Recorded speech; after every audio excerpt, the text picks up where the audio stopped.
pass ni se tin MZP chuan mai to a senga hetiang he ro mana kana siam china point li kana da chuaka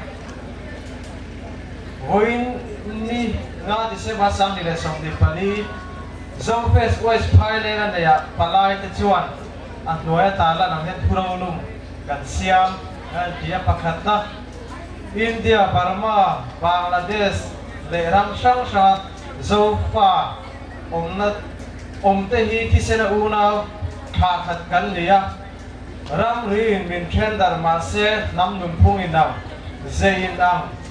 rin na thupun kan ni atia pakhat na ta panina hoina hian ram ri min tender ri ma se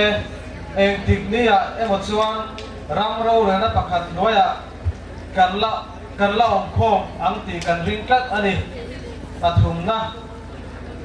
zo fa tu na kan om na zo fa te tu na kan om na ram chawa khwa le tui tha ni tu re kan in puya har sat na le boina kan to huna in pui tan zer tha kan ti palina MZP in zo fa te kan in sui khom thei na ma la nei kan thopa thei angin kan troi om zelang hei hi thuro lum kan ro ma na hi kan pass thei chuan pass du zo in ba in thar tiang le ole kan lo me kan lo tak se te kan president hi lo ga tin chung chung mai se kan em le kan chu ni chi na kan pe to du kan pe to lo mai kan a ho tam to le mai du na ama saberi kan resource person ani ki chu eng phokwe ma po nam issue ni hi chu anin kai ni kan thon na lam zo ne ta te po kan ti po ai ni chin ani ya professor lo chuak sela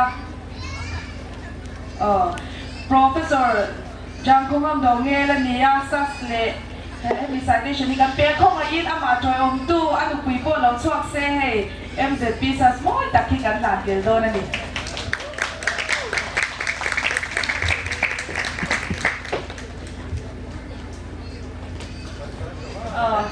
cái mà anh share đó thì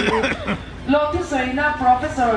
Jang Khomam do nghe dấu phê sáng đi sống đi bali December ni thu mặt trăng ni rục chunga West Thailand nga bung ti ti kan này ya imun lu tak se nga resource person ang in trans sa kabangin lo thu kan so ye Mizo July 4 General Headquarters Aizo Mizo Ramania General Secretary Putin Khalma nga thon dele President Pue Chila Thiam ni maten ni kan sai na ni ai ka khoi lo chok se ani hi MZP point the secretary me chia kan le chuna lia sa sian ba tir sela ta bi hian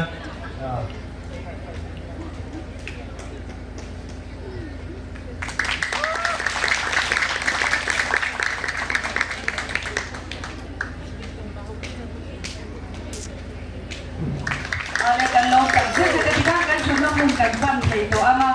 Duna pusila roku makan advisor MZP General Headquarters lau ding chok vele sela kan panelist zinami kan MLA po thu na muna min thu sakay to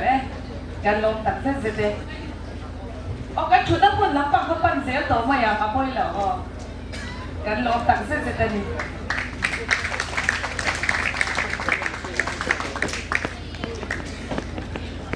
ole duna puera ram dilian ren kai amin kapuat tayo sa kapuan biyak at bigat doon ang mga doon na kan panelist sa zingami po peter la somliana kung ay action teka ni Cheng nila kaya sa playtuan kalong mata kalong tak sete ang ay nong tiro